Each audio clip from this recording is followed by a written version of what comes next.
I will do this for you, Oren, because you are a wonderful soul, and you've been a fan of what we've done so far. If we get to 2,000 followers on Twitch before Halloween, then when we do our Halloween week, when it gets to the Wildemount Chronicles, I will do the session as Bolo.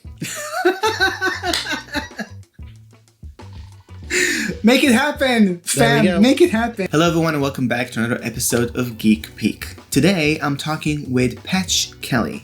Patch is the DM for a Twitch channel called Quest Junkies UK. That channel has a lot of miniseries, a lot of D&D content, and also some long-running campaigns. And ever since I discovered it, I started to follow one of their campaigns set in Exandria, Critical Role's world, and that campaign is called the Rhódania Chronicles. I talked to Patch a lot about his journey, about what led to building this channel from scratch, and I think that's such an amazing conversation that goes to show that you can achieve any of your dreams if you put enough time and effort and love into what you do. I enjoyed this conversation a lot, and I'm sure you will too. So without further ado, enjoy the interview. Patch Kelly, the DM for Quest Junkies UK. That's me. Hello. Welcome, and how are you doing today? I am doing fantastic. It's so good to be here for, as a viewer for so long, finally now being on the other side of the table. It's nerve-wracking, but in the best possible way. I'm thrilled to be here. That's awesome. I also see you brought a Dimension 20 t-shirt. I did. Unfortunately, I did not match that energy. I'm sorry. It's fine. I didn't know. It's all good. Okay, so we're here to talk about your creator journey. You are the DM for multiple campaigns in your Twitch channel, Quest Junkies UK. You also have characters that you play on other campaigns, on other channels. But before we talk about all of that, I want to take you back to Patch before D&D, Patch before Twitch, Patch before all of this happened. Who was Patch back then? Well, that is quite a question indeed. So for most of my life, up until the days before D&D, I was a performing musician, amongst other things. I've always been the kind of person who's always been very creative and has always had to have a creative outlet. And for the bulk of my adult life, it's been being a professional musician. So I've played in bands, I've done teaching projects for kids, I've done all sorts of things. Everything's always been involved in music, which has always been my form of storytelling. And then when the pandemic came along, I suddenly found myself unable to go out and perform music. And it was a real struggle. I tried to do like live streams over social media, like Facebook and things. And then Facebook actually threatened to delete my account because apparently I broke their terms and conditions, which was very interesting. It wasn't just like, oh, here's a warning. It's like, no, you do this again and you're gone. Like, you're not allowed to use Facebook again. So I was like, okay, I'm just going to stop and wait until all this is over with. And of course, in the UK, it just kept on going. Like, the lockdown kept going. Then we were locked. We started to lift and then we were back down again. And I got really frustrated because I didn't have that creative outlet anymore. And for, any creative person will know that if you are unable to express yourself creatively, it's a real struggle, and it can be a real wound on your mental health, so to speak. And fortunately, around about that same time, my friends and I were looking for a way to hang out, and someone said, oh, we could play D&D. We could do that on Discord. I was like, oh, okay. I'm curious about that. But yeah, that's like the whole D&D side. But yeah, so before that, I was a professional musician. I played across the UK in various different, both as just at myself and in touring bands. Yeah, it was a good old time, and I haven't done it since, which is strange. I also dabbled in YouTube. I used to do like video game Let's Plays, and then I started like a movie review series called Patch Flicks, which was where I looked at films that were deliberately terrible. Yeah, is a good name. And yeah, that was really fun. I keep meaning to bring that back, but you know, when I have the time is a big thing at the moment. But yeah, I've just pre D&D Patch was just always trying to find the right creative endeavor to envelop myself in. Tell me a bit about how far into music did you get while you were doing it? Did you have albums? Like, did you make original songs? Yeah, I mean, I try not to advertise it so much because I tend to think it's dreadful, but I do have music on Spotify, and the last band that I was in, we put out a 4-track EP back in 2016, I think it was. The band was called Wolf 359, which is named after the big battle from Star Trek: The Next Generation. Because, you know, I'm forever a nerd and will always be. And it was an 8-piece symphonic heavy metal band. So we played heavy metal, but we had a 2-piece string section as well. It was a lot of fun. And I started off as the guitarist and then ended up as the drummer. And yeah, I have a lot of wonderful memories from that project, especially like the best gig we ever played was in the ruins of a Welsh castle during a beer festival, which was great because you just imagine like in the middle of the night, there's a drunken crowd of you. You're standing in the ruins of a broken down medieval castle in Wales, and you're there playing symphonic metal music. Like the only thing that was missing was a thunderstorm, and it would have just been like this epic moment from like some fantasy film. But yeah, it was a very very fun time of my life. And yeah, we did release original material, and it is out there, and now everyone's gonna find it. Now's everyone gonna find it. Wow, that's so cool. Okay, you also mentioned Patch Flicks. Yes. And I imagine Patch Flicks was like YouTube, like it probably was some kind of YouTube channel or a YouTube series, right? Yes, it was. What is like the pivotal moment where you decide to like shift from music to like pure content creation?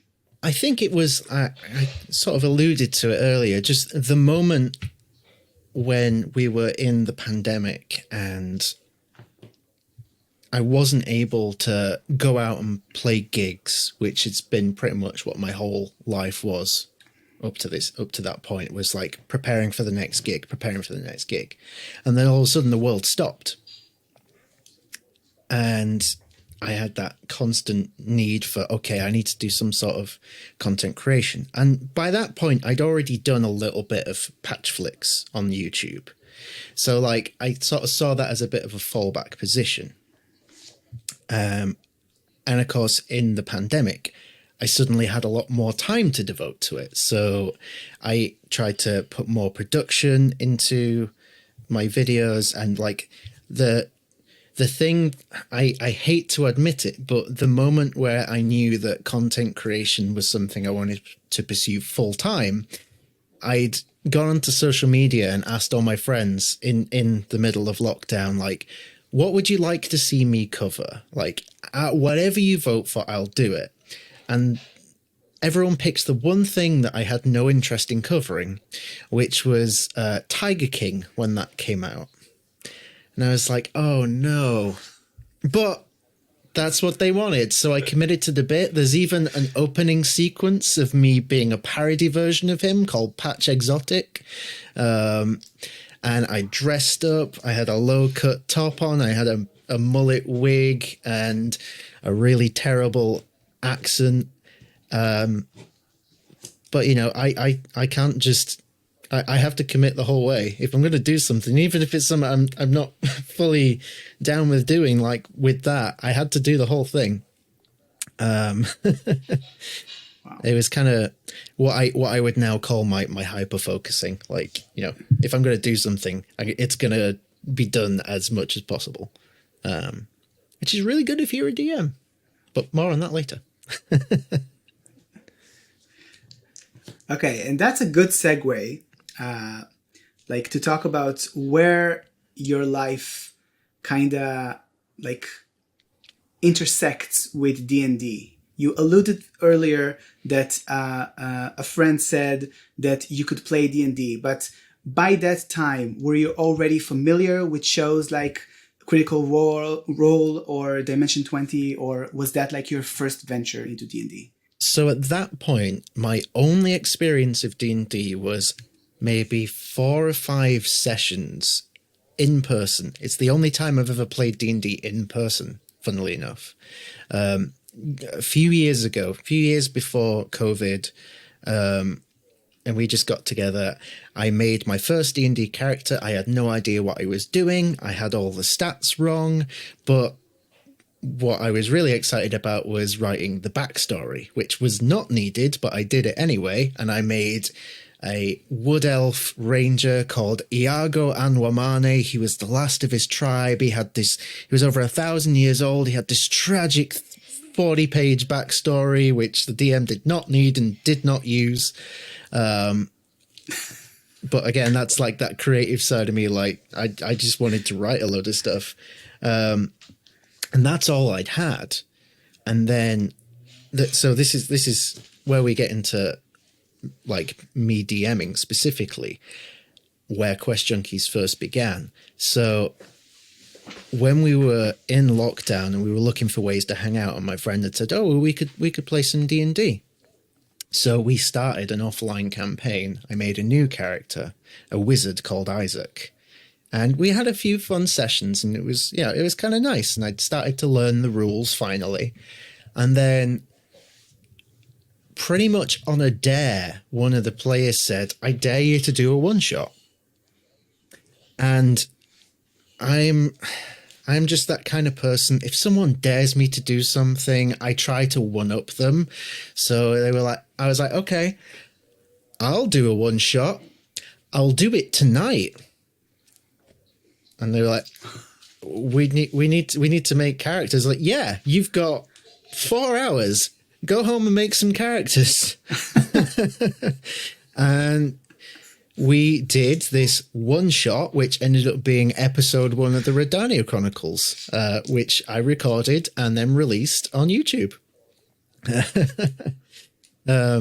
So I dared myself into being a forever DM. And that's how it all began. So I guess I threw myself in the deep end. Wow.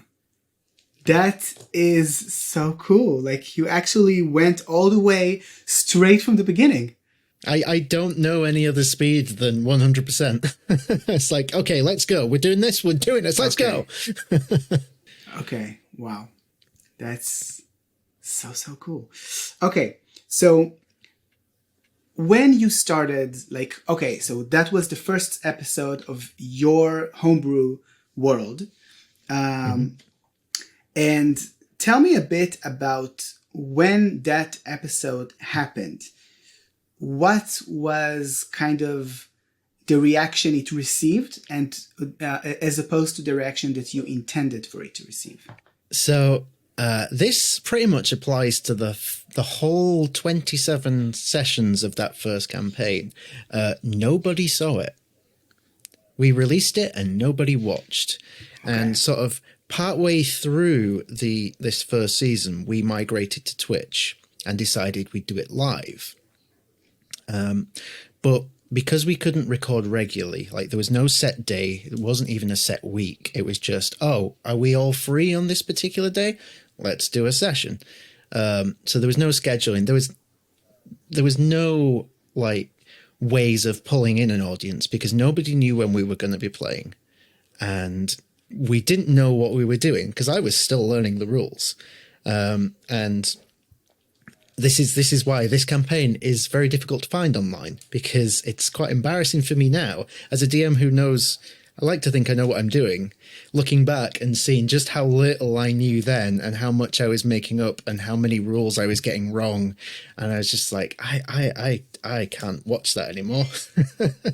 I might release it someday or do like a summary of at least the plot. Nobody saw it. So there was no reaction. The only time when we streamed... because we used to pre-record them and then stream them on Twitch. So it was like live streaming a VOD, basically. And the only people who was ever in the audience was us, the players. So we didn't get any reaction until our second campaign. But there was a few things that happened in between the campaigns that made that possible. And that's where Quest Junkies was born, essentially. But to get into that, we need to talk about my DM. Before we talk about your DM, like there are still like things to get the full picture. Like all of you played that season. It was the first season you played. I guess some of you were already like familiar with D&D from like shows and stuff like that. It wasn't like it came out of nowhere. What was that shift during filming, essentially, of that like first season, when you decided like, okay, we want to keep doing this. This is fun for us. What was the essence of doing this season? Like, this is for us. We don't care about like audience. This is fun for us. Yeah. So because at that point, I wasn't really watching any D&D content.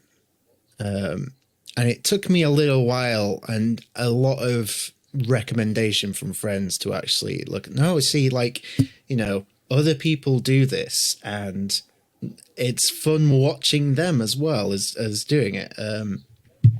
And I think it was because, like many, the first proper thing that I was introduced to was Critical Role. And it was the Mighty Nine campaign, the second campaign. And yeah, I was hooked from the beginning, and it was watching that and seeing like the production level and seeing how your storytelling can be enhanced when you get to a point where you can afford better production, more cameras and better microphones and all that sort of stuff. And that was sort of the point where I started thinking, well, if we're like, we do want to keep doing this, but if we're going to keep doing this, let's make it as good as we possibly can so that people actually want to watch. Because, anyone can tell a compelling story, but the fight is actually getting people to listen in the first place.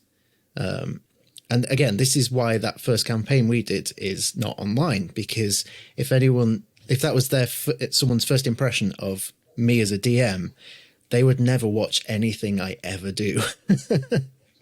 So like that was kind of the point where we made that decision, and I took a lot of that influence from other creators in the space.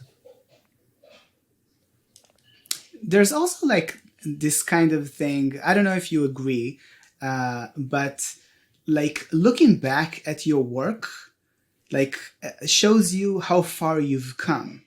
And mostly today, if people get to see whatever you publish, they will probably see the most recent thing.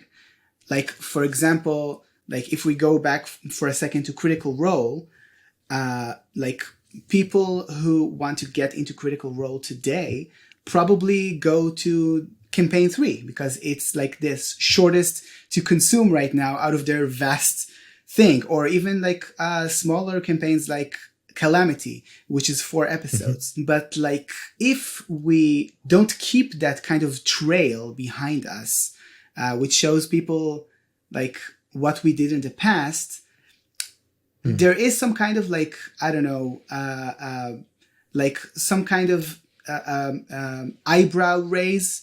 like, okay, is this like the first time you're doing this? How are you so good? Like, you see what I mean? Absolutely, yeah. The way I see it, it's like, maybe because I'm a writer, like I love looking back and like old pieces that I wrote and seeing like, wow, I was so bad. And then like, I recognize my mistakes now. I recognize them. Before we talk about your DM, I do want to ask you an honest question. When you got to start with Critical Role from the second campaign, did you go back and watch campaign 1 or just continued on from there? Did you actually catch up to Critical Role? So I didn't watch the first campaign for quite a while. Like I was fully engrossed in the second campaign, and it got to maybe 2/3 of the way through the campaign, and you know they were including references to the first campaign, and you know a lot of my friends that watch Critical Role were like, "Oh my god, it was so good when that happened and that person was there." I was like, "Okay, I guess I need more context." So I tried to, like, I looked up some guides of, like, if you don't have time to consume 1,000 hours of Critical Role, here's the important bits to watch. So I would follow these guides. So I haven't seen every session of the first campaign, but I've seen, like, what most people consider the most important plot points, and, like, highlights, so to speak. And I've read up, like, the full story. Because that's the good thing about the critter community. They cover every detail. So if you need to know anything in particular, it's there and it's easy to find and consume. It's very useful. That's awesome. So yeah, it took me a while, but I did eventually get fully caught up, as it were. Okay, that's really, really cool. So from that like first season of Rhódania, take us to that first experience as being a player at someone else's table. Okay, so I just happened to be browsing D&D channels on Twitch one day. I think we were preparing to do a stream, but it was, you know, a few hours away. And I was just looking to see, who's online this afternoon? And I came across a channel called pheonixiwaki, which is a wonderful little D&D channel hosted by a fantastic DM called John, who has since become one of my closest friends in the space. He's English, but lives in Japan as a teacher and has lived in Japan for most of his life now. And his channel was basically him and his students and co-workers all playing D&D. But the thing that really interested me from the get-go was when I looked at the schedule, and he had, like, across the 7 days of the week, he was running like maybe 4 or 5 campaigns per week. And that's not just like one-shots, that's campaigns. And I thought, how does someone teach full-time and do that much streaming and keep it all consistent and engaging? The answer to which I found out later down the line was a lack of sleep, which I now know firsthand because I do the same thing. But so this particular day he was streaming, so I tuned in. It was, I believe it was the Rime of the Frostmaiden campaign, which is up in Icewind Dale in Faerun. And the vibe at the table was brilliant. It was really fun and engaging. And as soon as I popped in and said hello in the chat, they were saying hello back. And I was like, oh, you can speak to the audience. Like, that's so good. I never thought of doing that before. Like, okay. So I was like making notes. And then we got talking after the session and he was like, do you want to come and guest next week? So I was like, okay, cool. So we made a character and the next week I guested on Rime of the Frostmaiden. and I played a character that was immediately killed off at the end of the session, which was great. But it was like we did it as a really cinematic, emotional, like, you know, sacrifice kind of thing, and it was really fun. And yeah, the friendship that was made that day will probably continue for the rest of our lives, because like that moment was kind of like, okay, so I've seen the top of the mountain, Critical Role, Dimension 20, Acquisitions Incorporated. You know, they are so up there and have this incredible storytelling and such a massive community. Like, they seem so far off. But then right down here at the bottom, we have this channel who has all the same appeal. And, you know, not even a tenth of the audience. And yet it's just as engaging, if not more. Like, okay, maybe I can do this. And maybe I can get people interested in my stories. So after a few weeks and getting to know each other, I started planning the new campaign, the second campaign. And I brought some of the players back from the first campaign, and I enlisted the help of John and two of his players, and brought all three of them on as players for the second campaign. So it was kind of like a merging of our channels in some way. And that was when we started. For me, that's when Quest Junkies was properly born. Because we moved to live streaming, properly live. And we were streaming on a regular slot. It was every 2 weeks. That was as regular as we could do. But we had that regular slot. And that's when the audience started coming. And that's where so that's why for me it feels like that's when it truly began.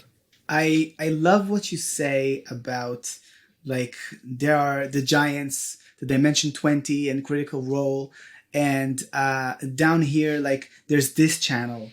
Because I feel the same way about Quest Junkies.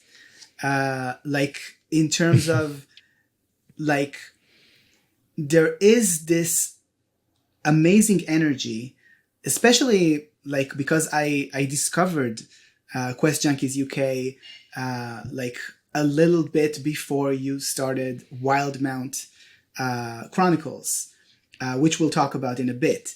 But for me, like, coming to those live streams, there was this amazing energy, like talking with the audience, talking with the players. Like, that's something that I never even thought possible for, like, something like Dimension 20, even though I talked with Brennan Lee Mulligan so many times in interviews. But actually being there in the chat while the story unfolds is a whole different level of awesomeness. So like, I totally see where you're coming from, like, in that, like, this is when Quest Junkies UK was really born. So, like, talking about Quest Junkies being born, what was your kind of, like, plan when campaign 2 started? Like, did you start thinking about, like, other projects, and, like, where from there, like, we can draw a line to where you are today? So when campaign 2 started, my plan was just to try and continue that campaign for as long as possible. It was difficult because of scheduling, which, you know, is forever the BBEG of every creative's life. Just scheduling stuff is a nightmare. But we made it work for 12 sessions, and then unfortunately we had to call it a day. But again, having that creative influx from watching John over at pheonixiwaki got me thinking about, okay, what else can I be doing? He does one-shots. Maybe I should try doing some one-shots. So I played in a few of his one-shots to get an idea of, because, you know, like, I'd never done a one-shot at that point. I was supposed to. That's how this whole story was supposed to begin. It was a dare for a one-shot, and it ended up being all of this. So I thought, well, I should probably start by doing a one-shot.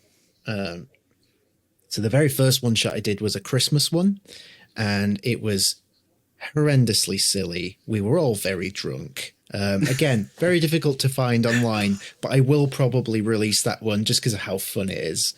I sent a group of adventurers to go and defeat the Krampus and save Santa Claus. They nearly killed him instead by dropping a polymorphed whale on top of him, which, I mean, I didn't plan for it, but it happened. So, but yeah, so I did that. And then I was like, okay, I need to do a more serious one shot. But I try to use new projects as a way to learn and build my skill set. So I sort of took it as a point to reflect on what made me anxious as a DM. And the thing that made me most anxious more than anything was running even just a one-shot, running a story in a pre-established setting was something that terrified me because all I'd ever known was homebrew. So I was like, well, I'd love to do something in Exandria, in Critical Role's world. But God, what if I screw it up? What if I screw Matt's world up? He's never going to want to be my friend if I screw up his world. But I found a loophole.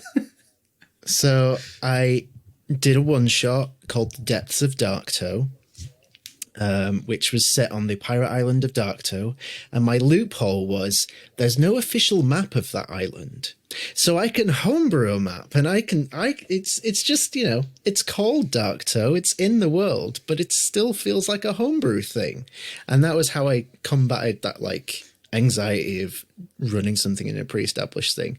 And it was great. We brought in, Aviv Orr as a player who is now our character artist who had done art for Critical Role. Again, a random interaction on Twitch led to that friendship. I was looking at artists on Twitch and her name came up and then I Googled her. I was like, oh, you're the artist that you worked with Critical Role. You worked with Dimension 20. You worked with Acquisitions Incorporated.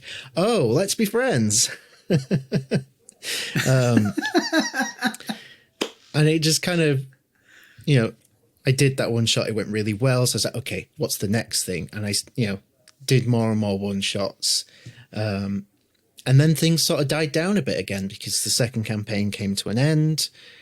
My work life in real life changed as I didn't have the time to stream. So I actually took a 7 or 8 month hiatus, which I really didn't want to do, but I didn't really have a choice. And then we got to campaign 3, which is the next chapter. So, first of all, shout out to Aviv Orr. Your art is so amazing. The best. Okay, so we have all those one-shots. We have all those little bit of experiences that taught you to be a better DM. And then you dove into the deep end, into what you consider that fear of doing a bigger thing in an established setting. And then, how did Wildemount Chronicles happen? Before the Wildemount Chronicles started, we launched the third campaign. This was when my schedule had finally freed back up, and I was like, okay, this time we're going all out. So I in the world, I set a time jump so it felt like a fresh start. We had a brand new table of players that none of them had been at the table before. I redid all the stream layouts and things. I tried to make everything feel brand new as a relaunch. And we made it a weekly show. And, even from session 1, just the creative influx of working with these new, wonderfully talented players, some of which, you have seen as you've tuned in.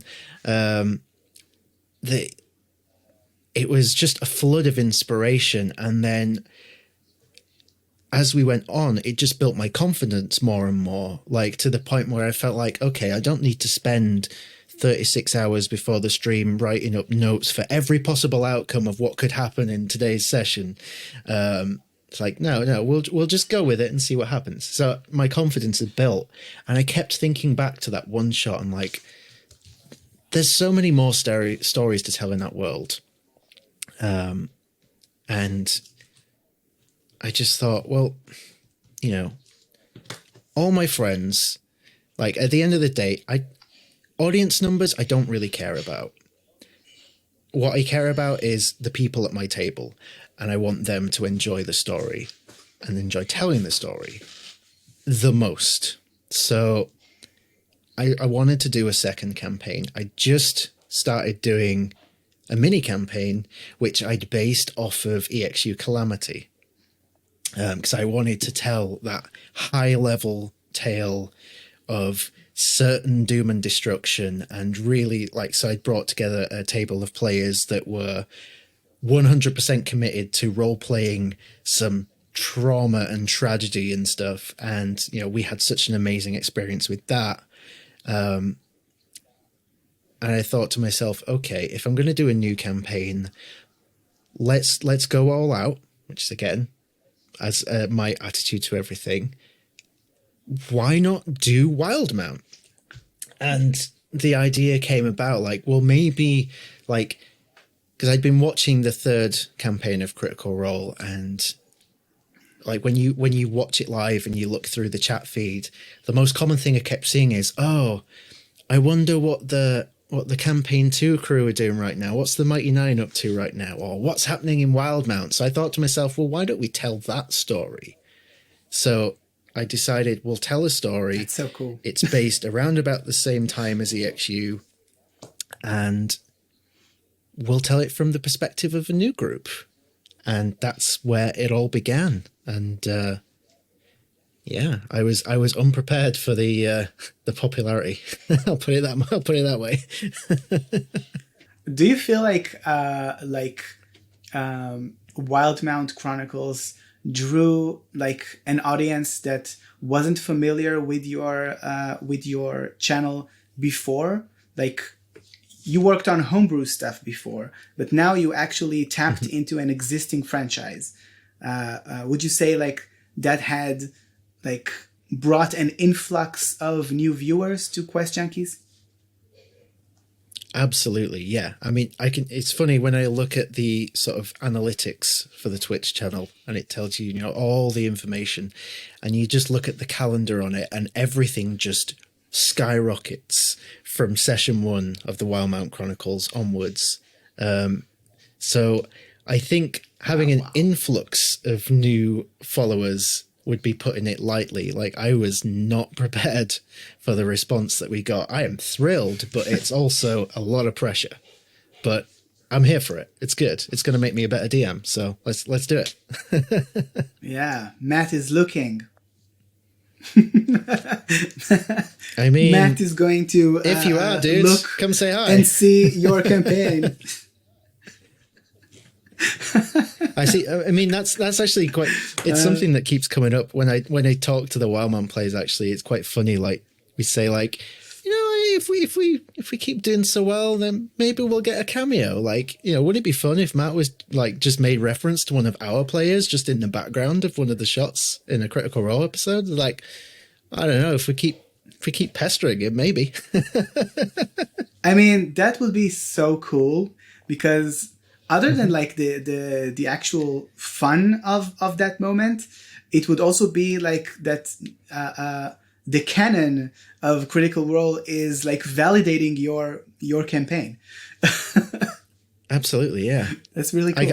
I did always I did say to the players, like, when we were first planning the campaign, like, my thing was, I'm treating it like it's an unofficial campaign of Exandria Unlimited.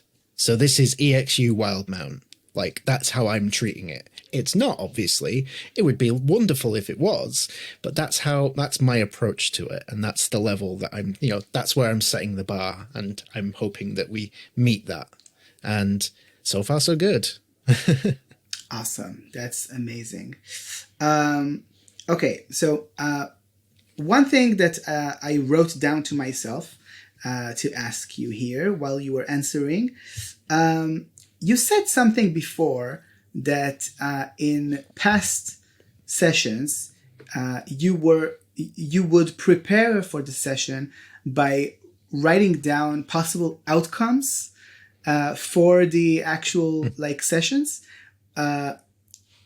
Was that something that really ever came to pass? Were your predictions ever true? Sometimes. I mean, the typical response usually to a question like that is you can prepare for 1,000 different scenarios, and your players will always go for the one you didn't prepare for. But I can think of a few times where I know in past campaigns where the players have thought, okay, we're gonna really we're gonna do the unexpected, and then I've been there oh, I saw this coming. Here we go. Which is always a really fun feeling. But at the same time, my number one rule to anyone that comes to my table, one of the first things I say is what I want from you is I want you to outsmart me. I want you to outthink me. I want you to lure me into a false sense of security where I think I've got you, and then you pull something out of your ass and just completely destroy me with it. I'm going to hate you for it, but I'm going to love you for it. So please do that. That is your number one goal.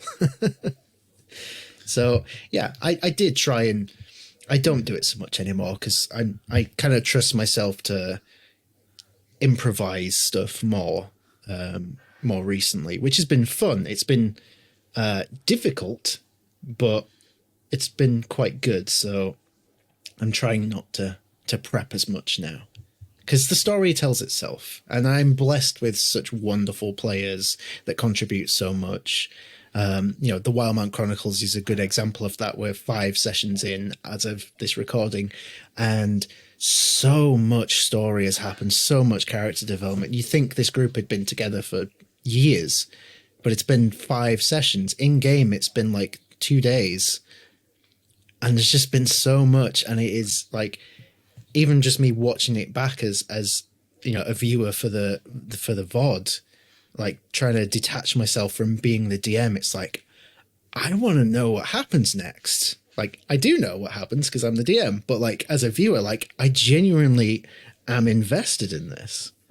And it's wonderful. Same. I am so invested in that campaign. It's been it never happened to me with any other campaign that I found myself at 1 a.m. Still watching, and then okay, I have to go to bed, but at least I have the VOD to catch up tomorrow. Mm-hmm. It's not even Dimension 20, I would be okay, that's a video, that's fine. But here there's also this personal connection. I commented something, and I had a prediction that something would happen. It's just it's different in a good way, and I love it. I just want to see where it goes.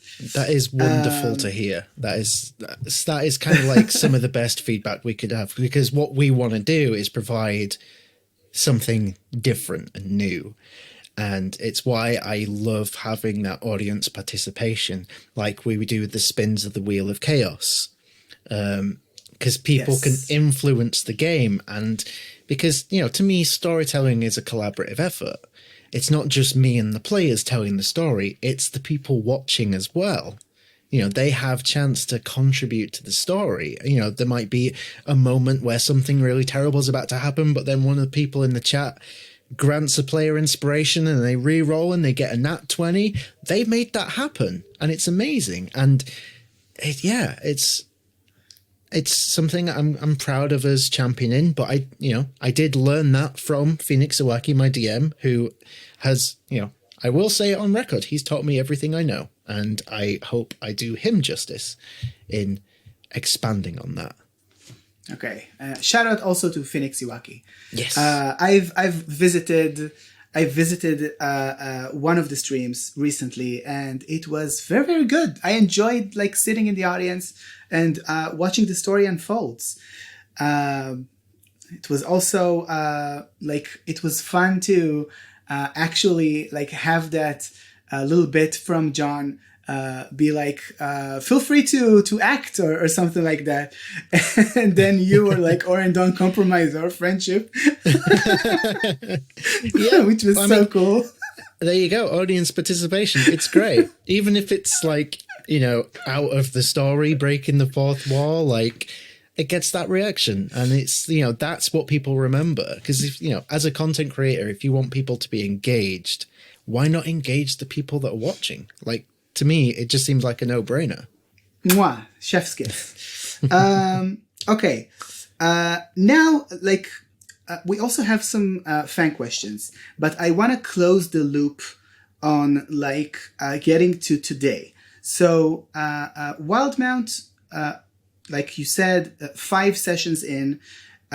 Recently, like, on Quest Junkies, you also announced 9 other projects. So walk me through what was the change in like either your kind of personal like management of your time or whatever it is that changed for you to actually go from, okay, I'm doing this one thing to, okay, now I'm becoming a production and having 9 projects to create in 2023. Yeah, it's been really interesting sort of going through this because one of the big aspects for me was allowing myself to be open to the idea of me not DMing or GMing a session of Quest Junkies, because many people in the Quest Junkies community have come forward and be like, if you ever need me to run anything for you, I'd be more than happy to do so. And I've always been a little hesitant with that, but, you know, I've seen just the creative depths of some of these incredible people in the community and what they can do. Like, why not give them the platform to do so? So, like, some of the stuff we've announced, I'll be playing in. I won't be DMing in. So, which is good for me because it means I have less to plan. Like, I just need to be there to run the stream and play. I don't have to be the one making all the lists of all the different possible scenarios and stuff like that. I don't have to do that. I can just enjoy it as a player, which we've not done yet in Quest Junkies. I've always been the DM, but you know, one of the ones that we've recently announced is a Vampire the Masquerade one shot, which is going to be GM'd by Bridget, one of our players from the Rhódania Chronicles. Really excited for that. We have. For when this recording has come out, we will have actually announced a 10th project, which we haven't announced at time of recording. But I'm not sure. I think it won't have happened yet, but we're going to be doing a one-shot. You're getting the first exclusive on this, Oren. We're doing a one-shot in Wildemount as a prequel to the campaign, which is going to be playing out a part of Mercy's backstory. But it is oh my god! It is a charity one-shot for the World Wildlife Fund, which, you know, to have them contact you out of the blue and ask you to do a fundraiser is, wow. Like, that's one of the most famous charities in the world, and they found me. Okay. That was kind of a big thing. But yeah, like, just, I work full time. Time management is difficult for me. And I have a wonderful partner who is incredibly understanding, and I try and keep my weekends free every week because that's my time with her and that's our time. But, you know, recently I have come to the realization that most evenings through the week, if I'm not already running sessions, I could be running more. So I thought, well, maybe I just do like plan a load of one-shots and scatter them out throughout the year. So that's kind of where I thought, okay, I could manage that, because that's, I'm not like John where I can do like 5 campaigns a week, but I could do 2 campaigns and some one-shots every now and again. Like, that seems manageable. But the other thing that spawned it on was just from talking to people in the community Discord about, it was kind of brought on by the OGL debate at the start of the year when Dungeons and Dragons did all that stuff, which, the less said about that, the better. But everyone was talking about going to different systems than D&D.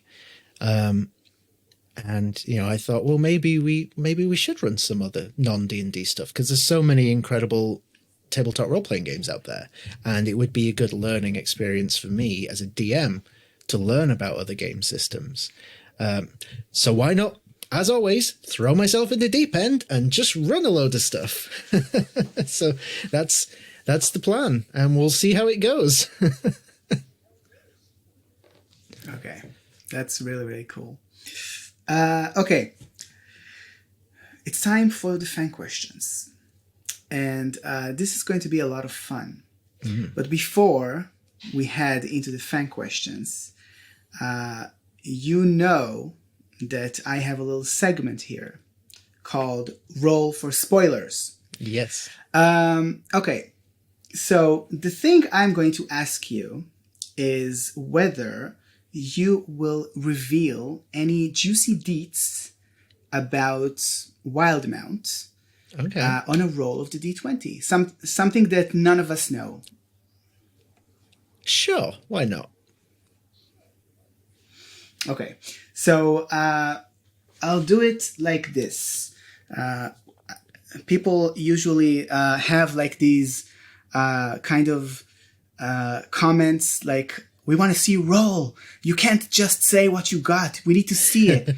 So let's do this instead, okay? I'm just going to roll here. I hope I hope we can see it, but I'll just roll. But okay, and that is a 9. A 9. Whatever you have to say on a 9, that's fine. Let me think. On a 9. See, I'm torn because I love your interviews. I love watching them. I love this particular segment. So I don't want to not give you stuff because it's, do you want to give me advantage? And maybe then I can roll again? You know what? I'll give you advantage. Yeah, roll again. Okay, cool.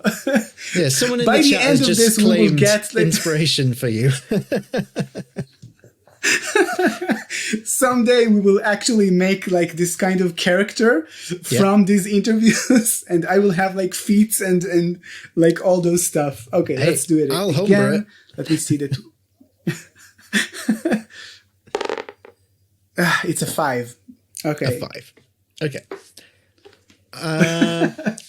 So I'll give you a spoiler per se, but I'll do it cryptically because it's fun to do that. Okay. But you asked specifically about Wildemount. And with a 9, I will say, I've said before that, like, when people have asked for recommended critical role viewing for the Wildemount Chronicles, and I've always said that number 1 on the list is EXU Calamity, which might seem like an odd suggestion, but there is a specific reason for that. And with a 9, I will just merely make an observation, which is that in the current sessions of Wildemount, there has been an emphasis on dreams and of fire. And anyone that's watched EXU Calamity will know that fire in particular is a very significant term. It's the term that opened up the first session, it opened up the last session, and everything ended with fire. So there is a lot to be gained from rewatching EXU Calamity and picking out specific details and just seeing what happens as the story of the Wildemount Chronicles continues. Because it will always come back to fire. Okay, I would say like that this description, like this kind of spoiler, is actually better than if I rolled higher in some way. Like you made it like feel so cool. I will say that I did interview Hunter, and when I did the segment with him, I did get a nat 20. So I do kind of like have some things in my mind, but we'll keep that for a different opportunity. I'm curious. Okay, let's move to fan questions.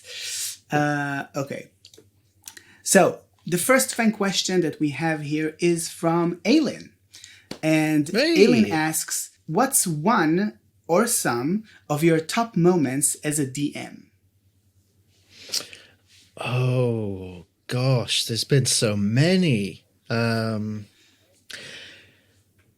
If I had to pick one, I would have to say the final scene of the final session of the mini campaign that we ran, the Demethrim 5, which was based on the EXU Calamity. For very personal reasons. I mean, it was an incredibly emotional story. The players role-played the hell out of it. There were tears. But for me personally, the thing that made that special was that was the first time I'd been able to end a story on my own terms. Because every other time we'd come to the end of a campaign, it had been due to scheduling, due to, real life circumstances. I never felt like I'd truly been able to end a story on my own terms. So having that opportunity then and doing it in such a beautifully haunting way was truly remarkable. And that experience will probably stay with me forever. So, no matter how potentially big or grand our stories get, I'm always going to come back to that one because that holds a very special place in my heart. Okay, that's very cool. Ailin did say or some, so if there is another one on like in your mind right now, you can share that too. So yeah, I suppose we'll call that the tragic one. We've had so many we've had so many chaotic moments. I mean, we are a channel of chaos. I absolutely endorse chaos and encourage it where possible. Saying that to a Bria Iron Guy, if you're ever watching, you have a particular brand of chaos, you are always welcome at our table. Just let me know. I love a Bria. Yes, absolutely. I learned the post-credit scene trick from a Bria, just from watching a Bria, and now that's like a lot of people's favorite thing that I do. Well, that's Quiddy, that's not me. But I think if I had to pick like some non-tragic ones, there's been several moments in both campaigns now where we've had a session where there's hardly been any dice rolls, and it's been almost just entirely role play. And a session like that for me as a DM is relatively simple because I can just sit back and just not do much. But when you have players that are so good at role playing and get into the story so much, like, it's incredible. And I always feel like really, really humble. Like, there's been a recent moment in the Wildemount Chronicles where two characters they opened up about their like backstories, and it went on for a while. And I didn't have to do anything, but like that, it's wonderful for me because it's like, okay, we're telling a really compelling story. But then at the same time, it's like, okay, I get to be a viewer and just watch this happen because I don't know how much information they're going to reveal. I don't know what they're going to say. Like, this is incredible. So like moments like that always do stick in my mind as well. You get a front row seat. Absolutely. Okay, the next question is from C, CEE. Yes. That's the name. And the question is, what are the hidden details in your new logo? Oh, okay. That's a very good question, C. Thank you so much. So I won't reveal them all because some of them are spoilers for things to come. But I can look at a couple. Let me just bring up a copy of my my logo just so I can give you the 100% factual information. So at the very a good example, at the very top there is a triangle with like a little wavy line going up. It looks like a pathway. That is a symbol of Artagan the Traveller, who is a well-known member of the Critical Role world and is an NPC of sorts in the Wildemount Chronicles campaign. Someone who keeps popping up in Pie's backstory and, well, current story, shall I say. Fans of Critical Role's Mighty Nine campaign will absolutely know who Artagan the Traveller is. To either side of the logo, there are a couple of feathers. They are a reference to Polarity, which was a character from our Darktoe one-shot, that very first Stepping Out of My Comfort Zone one-shot. This character is a terrifying character who is basically a fortune teller, but every fortune that character has told has come true. And Scarlet, the wonderful player, hello Scarlet, much love. Every time Polarity has told a fortune, it's just been Scarlet coming up with stuff off the top of the head, but it's come true every time. Like she did one in that segment, in that one shot, which predicted how I'd planned it ending and blew my mind. And then there's stuff that's come up in other campaigns. It's like, wait, Polarity said that was going to happen. So it's like that. That's something. And we might be seeing Polarity again at some point. So that's definitely something to keep in mind. And then the last one that I'll reveal is at the very bottom point. It's upside down, but there's a sequence of dots, which, you know, looked from a certain perspective, looked like a face.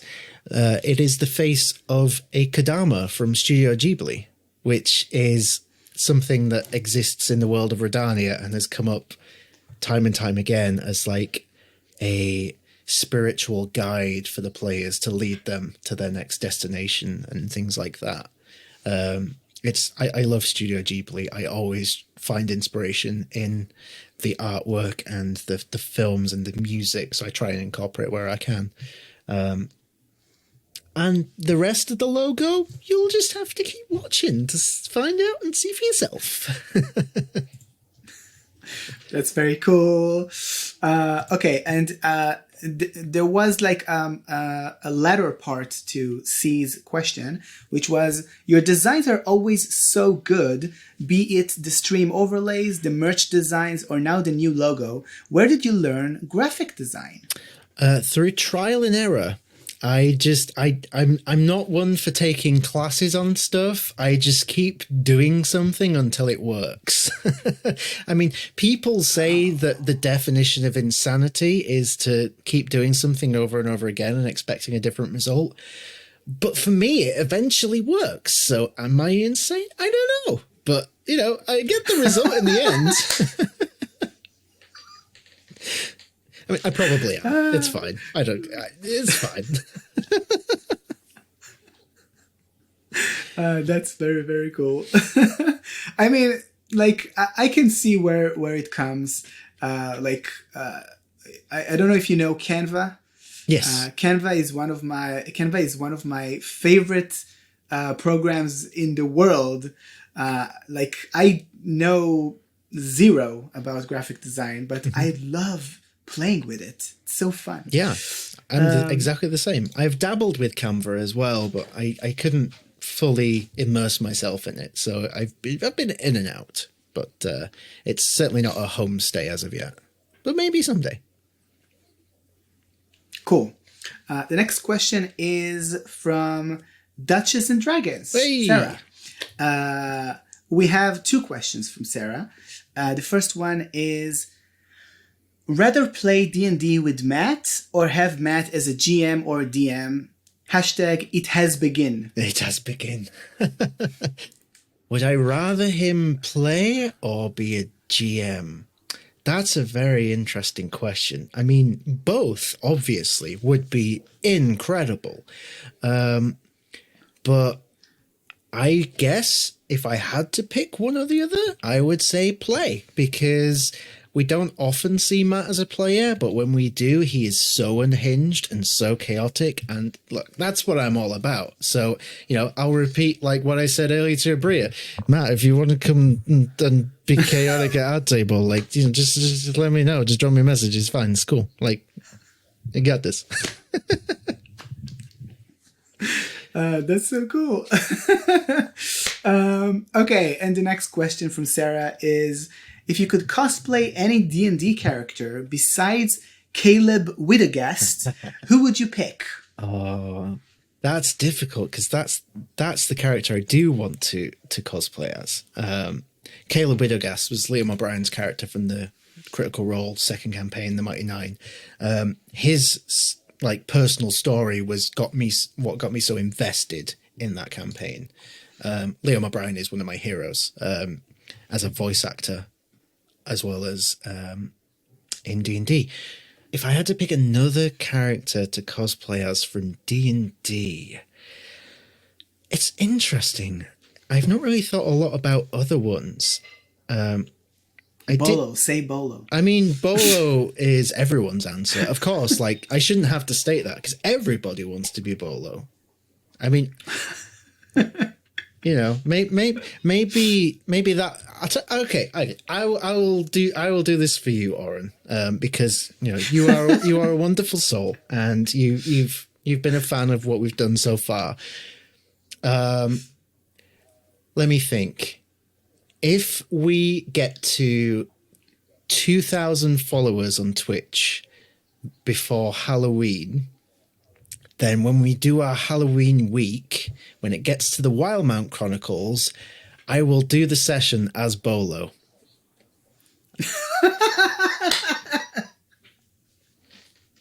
Make it happen, fam. Make it happen. I will do that for you. We have until October. Please do it. Let's do it. Okay, that's awesome. The next question is from Hunter Mercy Quoi. Yes. And the question is, what is a well that you keep returning to for inspiration, whether it be character concepts or plot hooks or world building altogether? Oh, that's a fascinating question. So, I mean, I've mentioned before, Studio Ghibli holds a lot of influence in my storytelling, but one that I keep returning to specifically, there's a lot. I mean, it depends on the context of the story that I'm telling, I suppose. But I guess if we were to get a little personal about things, one of my main inspirations as a storyteller is my grandfather. Sadly, he's no longer with us, but he spent his whole life and my life growing up being a storyteller. And it's only since he passed away that I realized I think he's why I'm so creative and why I am a storyteller, because I grew up listening to him tell these incredibly silly stories that definitely didn't happen, but he had the charisma to make you believe it. So, like, for example, I grew up much longer than I should have done believing a story that my granddad slayed a giant and took control of a castle that is, in our local town. Like, I had proof shown in front of me that was not a thing that happened, and I still believed that it did because he was so convincing when he told me the story growing up. But that was the kind of guy that he was. He could tell you that the sky was rainbow colored, and, you know, such a ridiculous statement. But the way he'd tell you, you would believe him. So I think no matter where I take inspiration from, it all eventually leads back to him, which is kind of beautiful because, you know, he's not with us anymore, but he will forever be with me in my storytelling, which is probably the best tribute I could pay. So, yeah. That's very, very cool. I love that you also like refer to like storytelling from your childhood. Like this is something that I also relate to. I didn't have like you. I didn't have like my grandfather was already pretty old when I was a little kid, but I did have that one best friend in elementary school and growing into high school, where we basically kind of invented D&D before even we knew what it was. Yeah. We would actually like play pretend, like we would make fantasy stories, and it was what made this love in me for even writing stories. I write fantasy, so I can totally see where that is coming from. So that's very, very cool. Yeah. I love that. I mean, the imagination of a child is like one of the biggest, most endless seas of creativity that can ever exist. So, you know, it all starts like in the playground, like you say, making up these little games and stories. Like we've all done that. So, you know, everyone's a storyteller. Yeah, we are creatures of story. Yes. Okay, the next question here is from Laurana, and in parentheses GoldenGeneralGray. And the question is, just started watching and having a great time with the streams. I'm curious what your favorite enemy or monster type is. Parentheses, put in quotes, because some don't always view them as enemies or monsters, or they can always be played as somehow friendly. Oh, that's a great question. Thank you for the great question. Let me think. So I think one of the more successful things we've had, the things that have been most fun, is I seem to be good at coming up with like eldritch horror kind of stuff. So like really horrific creatures. Again, dipping back into the finale of the mini campaign, I constructed this big boss creature that was going to be the end of it, and it was like a creature made of rot, but the rot itself was made from just all the bad things in the universe, and it was just this form that could take on the form of any creature that it had possessed. So my mindset going forward was like, I want this not to just look like a dragon or just a big monster. Like, it's going to have elements of various different monsters. And I ended up, because one thing that we do on Quest Junkies, which hasn't happened a lot recently, but if there's a really big important encounter, I set up another camera and we have real minis on a real battle map, which is something you don't often see on streamed D&D, because it's really difficult to set up and it's really frustrating, but it's awesome to do. So I can see the mini just off camera over there, but I got this mini of like this horrific beast that's part dragon, part scorpion, and I painted it all up because that's what I like to print the minis and then paint them, and made this incredible like map for it all. So that was really fun.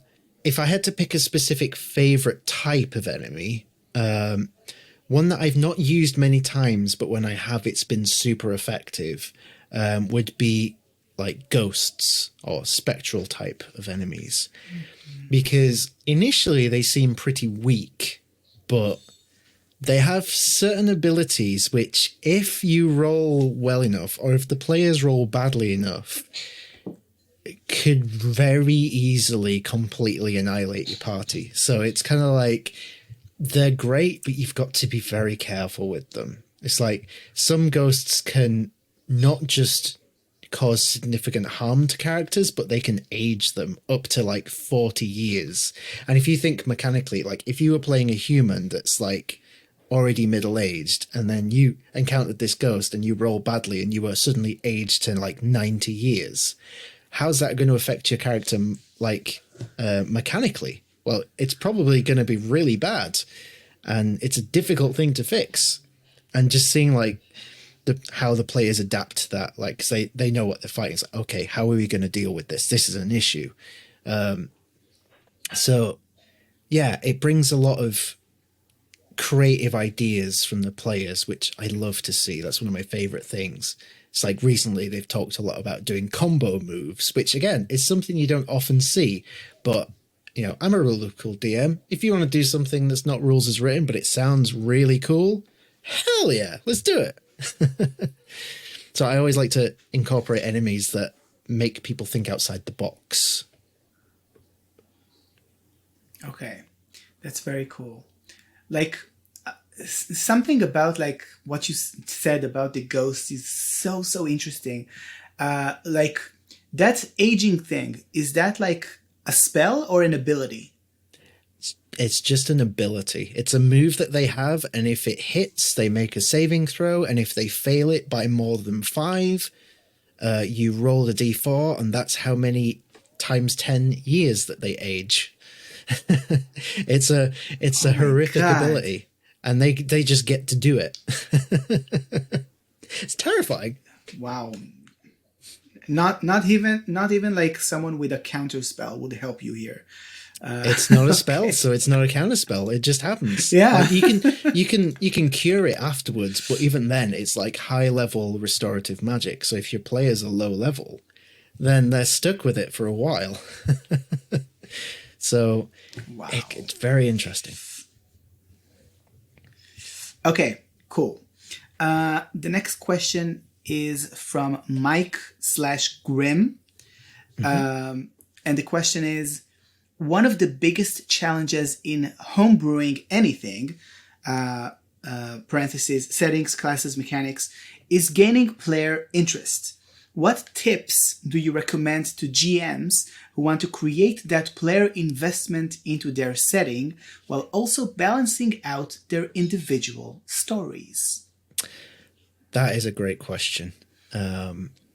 So the thing that I always do, and this is where the community Discord really comes in handy, is I pay attention to all the conversations that people have when people talk about their interests, for example. It's like, I'll give you an example. So one of our players, Pat, who's from the Rhódania Chronicles, me and him have known each other for years. He was the artist for my Patch Flicks content before Quest Junkies. So he's been a friend for a very long time. And over the years, I've gotten to know him pretty well. And I know the kinds of things he's interested in. I know Pokemon is a big example of something he's interested in. I know Dragon Ball is something that he's really interested in. So it's been fun for me to throw in little seeds of the stuff that he's interested in into the homebrew world, so that when it comes out in the story, just you instantly see like his face beam with excitement, and there's stuff to come. Like a little teaser, in the Rhódania Chronicles, in like 3 weeks' time in game, which is going to be a little while off. The players are going to be taking part in a fighting tournament, and it would be remiss of me to not absolutely state that it is 100% going to be inspired by the events of Dragon Ball. So that will be another thing to look forward to. And so yeah, it's kind of like just paying attention to the kinds of interests that your players have and trying to think, how can I incorporate that? So yeah, I'd say that's my approach to it. That's very, very cool. Do you mean to say, if I understood you correctly, that the world of Rhódania Chronicles has something like a Super Saiyan? I can neither confirm nor deny. You'll have to just keep watching to find out. In the next episode of Rhódania Chronicles. Yes, tonight's exciting episode of Rhódania Ball Z.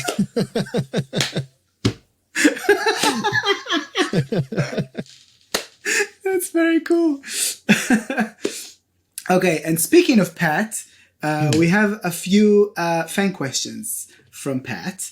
Okay. And let's start with the first one. So, the first question is, give a description of each of your players' characters, who they are, what they're about, and where Patch, as the Dungeon Master, would like their character arc to go. Spoiler free, of course. Wow, that's a question and a half. Okay, cool.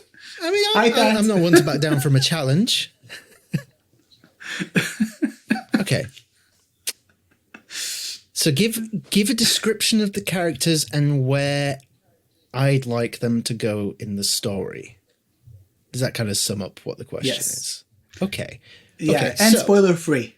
Spoiler free. That's fine. Okay. So we'll start with the Rhódania Chronicles. So we'll start with Pat, who plays Conal McGinnisy, Earth Genasi Rude Knight Fighter, Shield of the Wild Ones. Is basically your typical shonen protagonist from an anime. Absolutely inspired by anime. I think a lot about like Izuku Midoriya from My Hero Academia when I think about Conal as a character. You know, he has a hero mentor. There's a list of rules that he follows.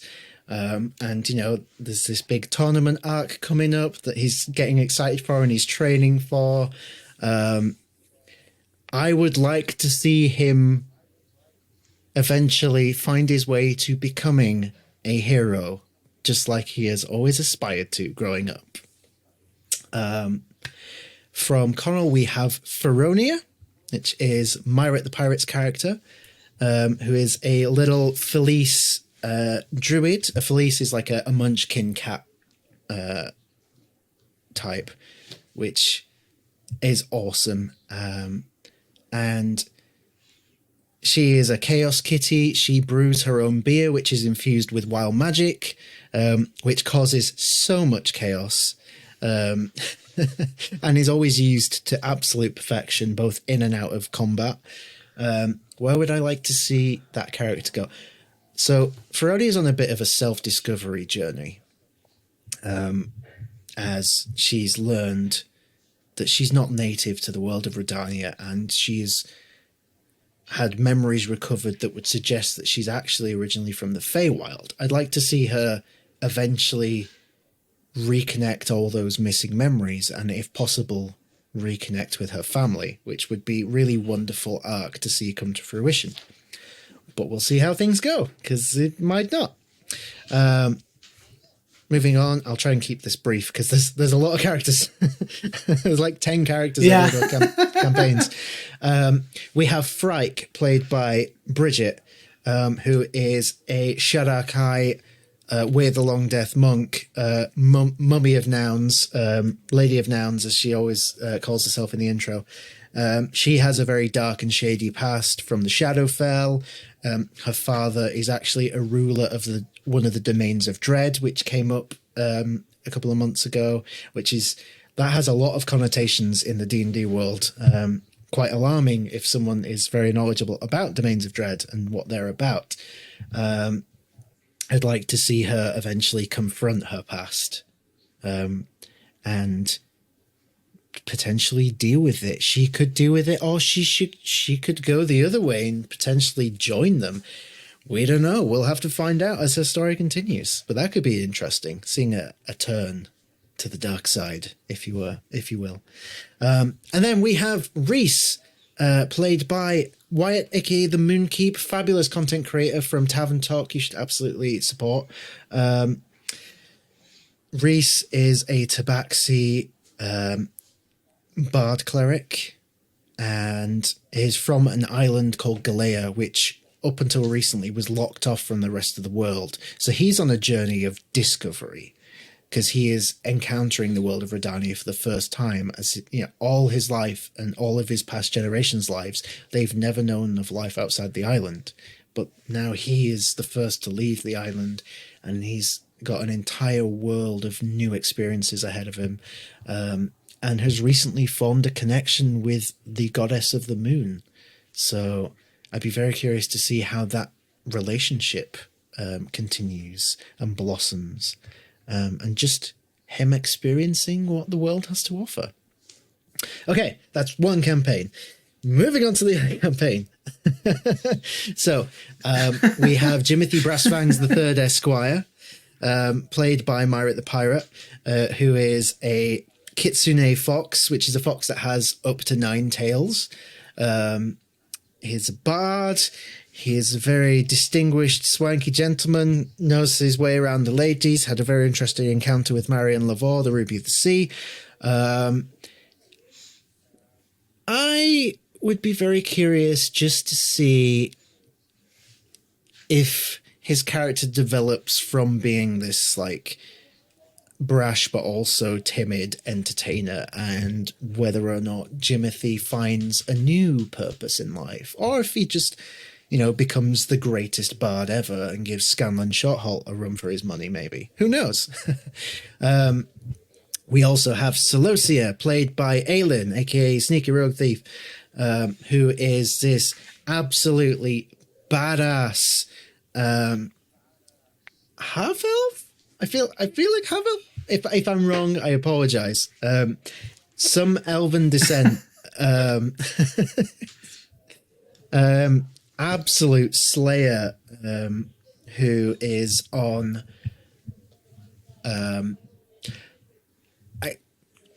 so we've only just really started to get to know Celosia as a character, so I can't really say much about that as of yet.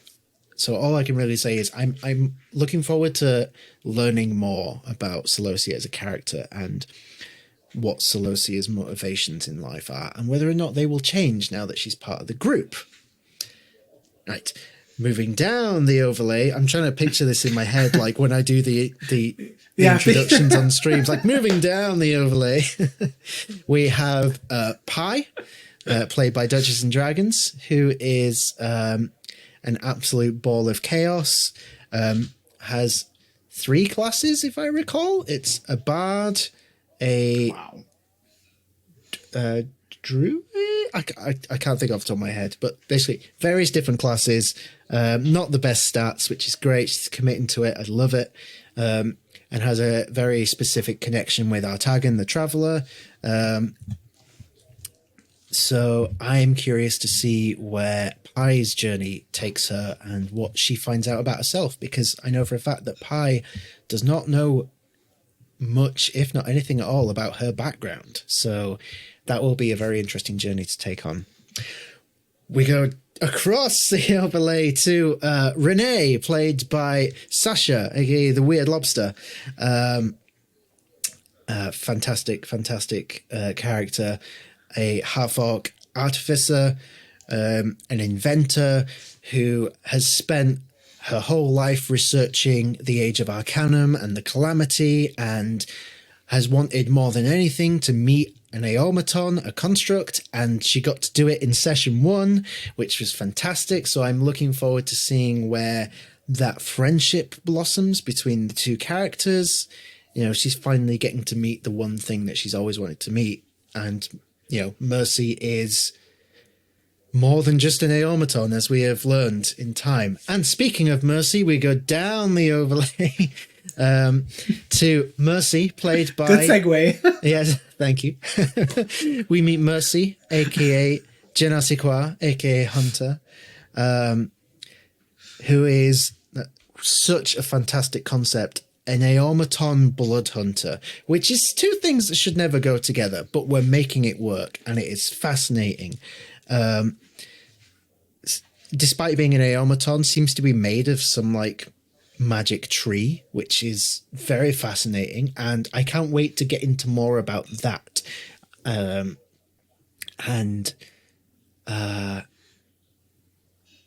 I suppose I teased to it earlier with your roll with the dice and getting a 9. Like, seeing why is fire so significant to Mercy?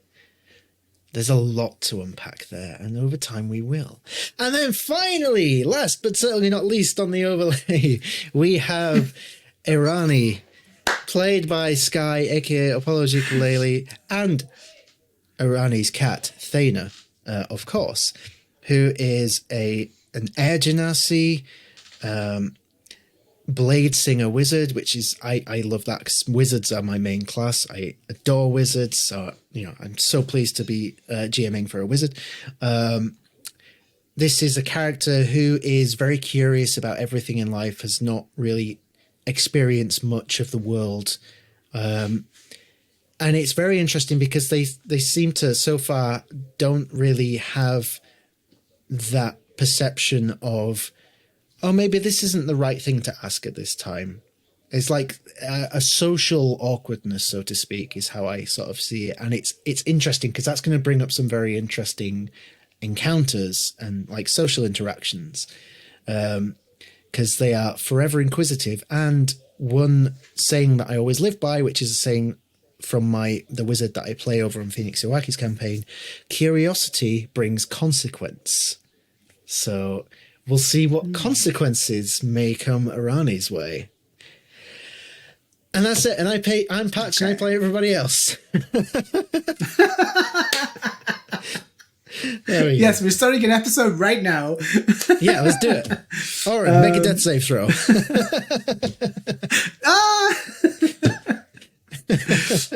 You know what? Sure. It's a 16. That is a success. You're fine. Woo! Thanks for watching tonight's episode. Roll credits. Okay. The next question from Pat is, what has been your favorite session or moment of Rhódania Chronicles, Demethrine 5, and Wildemount, and what made that moment stand out? And the other part of that question is, what has been your least favorite session or moment between the 3 campaigns? In hindsight, would you change anything or do something better or handle it differently? Okay, that's a fantastic question. So we touched upon like some of my more memorable moments, but I'll try and give a different one. So a favorite moment across the 3 campaigns. I think if this is a tough one.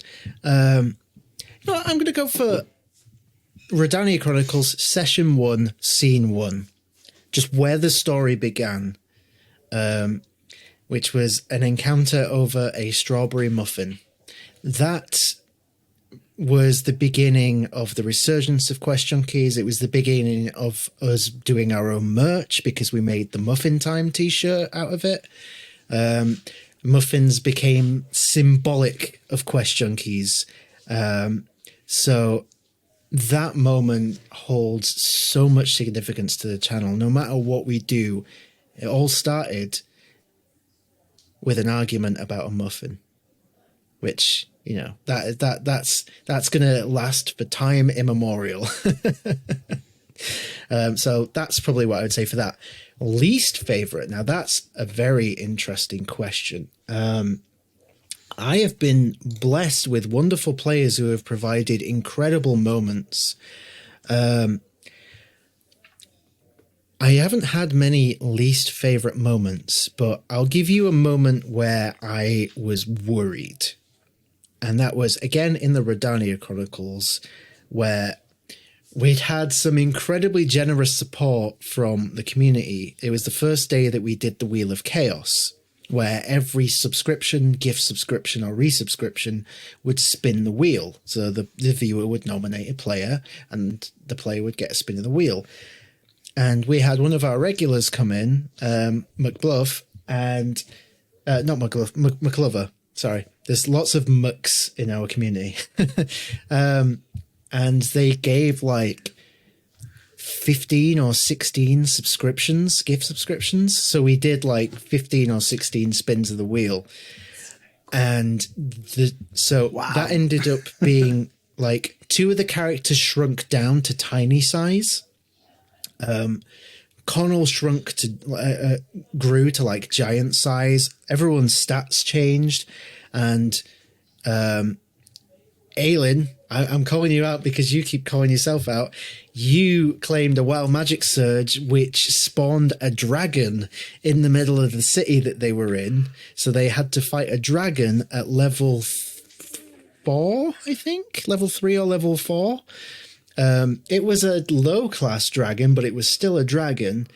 And then the dragon had a wild magic surge, which meant it cast Blight on the group, which is a very high powered spell, which instantly put 2 of the players on death saves. Which made for an incredible moment in the story, like really emotional, really tense. But you watch the VOD and you see me and I'm just like, oh God, TPK incoming. Oh no, I've killed everybody. Oh God, why? Why? But, you know, I'm trying to have a poker face like, okay, so next it is your turn. What would you like to do? And inside I'm like, oh God, what am I doing? Would I go back and change it? Probably not, because it made for a fantastic moment. But it was awful for me. Wow, that's so good. It reminds me of like I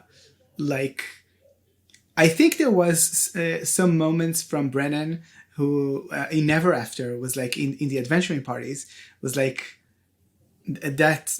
Spoilers for Never After. That TPK that happened. He was like like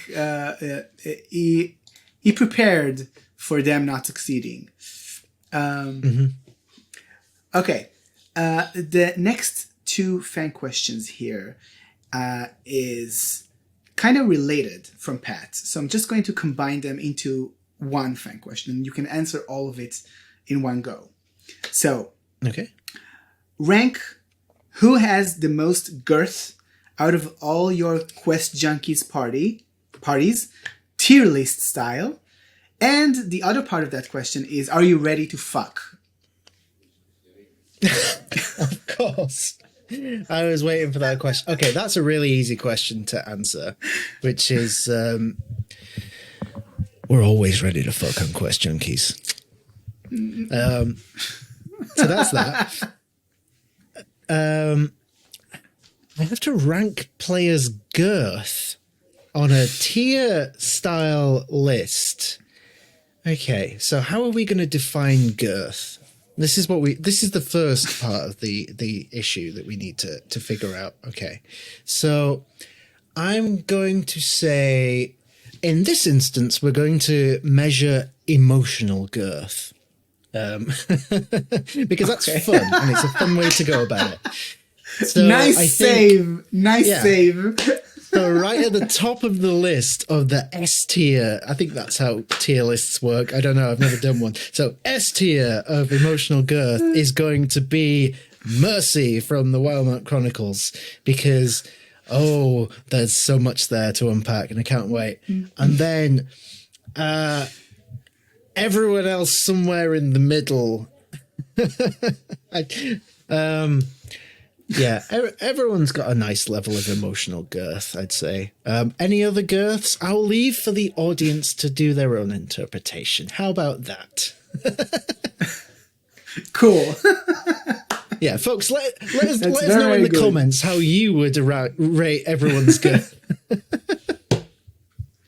I I'm dying. Oh, God. Okay, moving on to the next fan question. This question comes to us from Scarlet Song. There are two fan questions from Scarlet. The first question is, when you tell stories, what's your favorite sensory element to draw upon? Example, the smell of something or otherwise. Oh, that's a fantastic question. Shout out to Scarlet, who I mentioned earlier, the creator of Polarity, and also a wonderful podcast, much like yourself, the Lawmakers podcast. Definitely worth checking out. Scarlet is wonderful.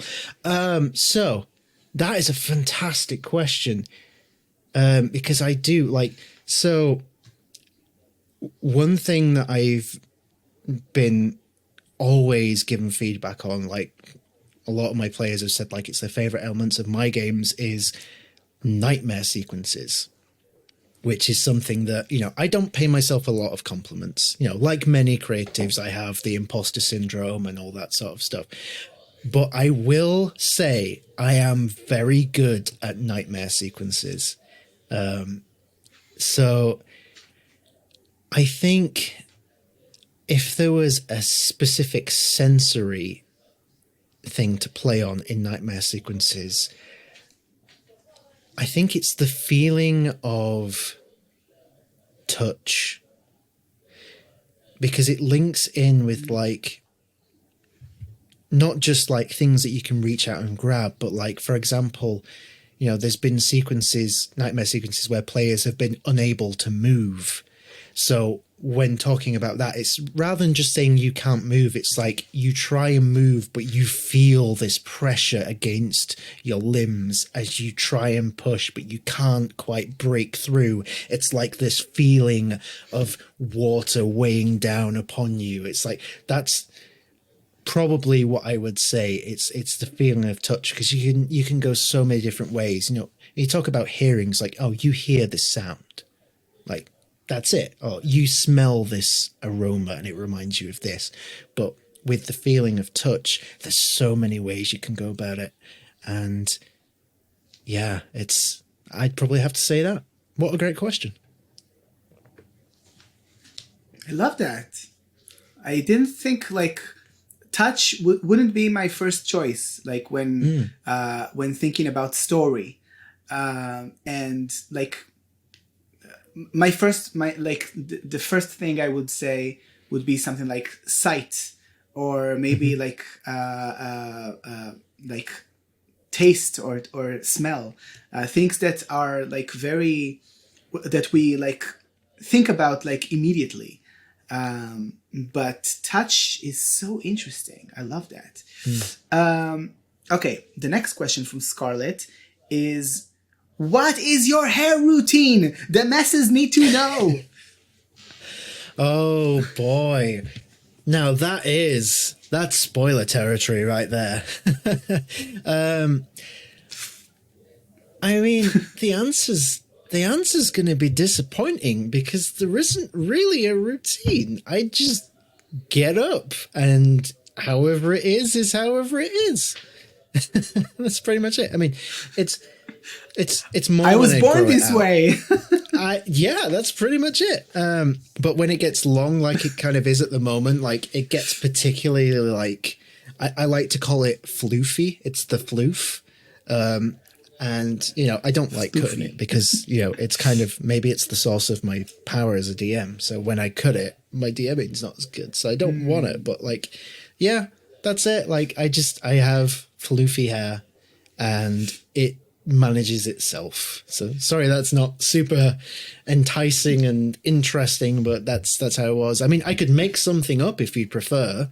Like, you know, my hair was forged thousands of years ago by the celestial entities that formulated the concept of existence, and it was passed down through the ages from gods and different deities until eventually it reached the front door of a house in Yorkshire in England and just enveloped itself upon the newborn babe that would become Patch from Quest Junkies UK. I don't know. Is that better? Let's go with that.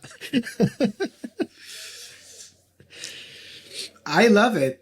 And also watch the comments of this video where people will invent the most craziest stories about your hair. Whichever is the most creative comment, like, I will make that canon. So do your best/worst.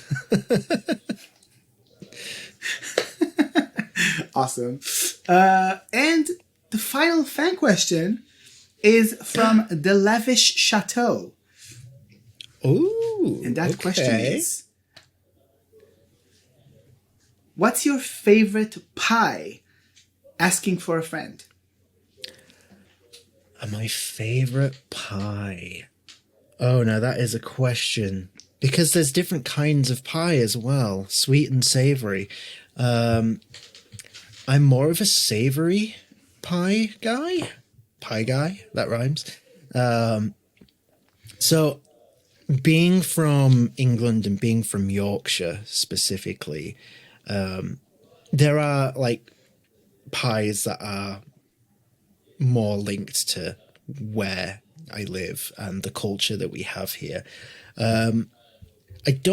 Admittedly, I don't eat a lot of pies, but when I do, it's usually pork pies, which is like a staple food here in Yorkshire. A lot of people have pork pie and mashed peas. Like, that's kind of like a staple meal. So, yeah, I'm a pork pie kind of guy. There you go. Cool. I will say, I am not a pie guy. Sasha, one of the players in Wildemount, said they would try to convert me after I replied to one of their tweets about agreeing with Abria that I'm a cake guy instead of pies. So shout out to Sasha. And who knows? Maybe you'll succeed in converting me to loving pies more than cakes. I mean, now that you've said that, that is the number one goal for Quest Junkies going forwards. Like, you know, screw the campaigns. We're going to make Oren a pie guy. You heard it here first, folks. Cool. Awesome. Amazing. We love to see it. Okay, these were all the fan questions I had for you. And I have one final question for you, Patch. But before I ask it, please tell everyone where they could find you. Where do you want to lead them after this interview? Okay, so on all our social medias, you can find us at QuestjunkiesUK. I'm pretty sure that's all of our social medias. We have a link tree, so linktr.ee, I think it is, /QuestjunkiesUK. I'm sure they'll be in the description. All our links are there. You can join the community Discord and see us send memes to each other and get all the exclusives on our announcements and stuff. You can also see me as a player over on pheonixiwaki at Twitch. That's twitch.tv/pheonixiwaki, where you can watch me every other Friday in the Tricentis Tyranny campaign, which is a beautiful, beautiful campaign that is actually a sneak peek for a unreleased campaign setting by CZRPG, who's a wonderful independent creator in the community. We're like test playing the campaign for him. And it's great because it's a setting inspired by Assassin's Creed. And magic is outlawed and punishable by death. So me being me, I'm playing a wizard, because of course I am. Of course. But that is a wonderful campaign. Please do check that out. My sassy yet classy Order of Scribes wizard, Kaelin Sturgrove, would be thrilled to see you in the chat.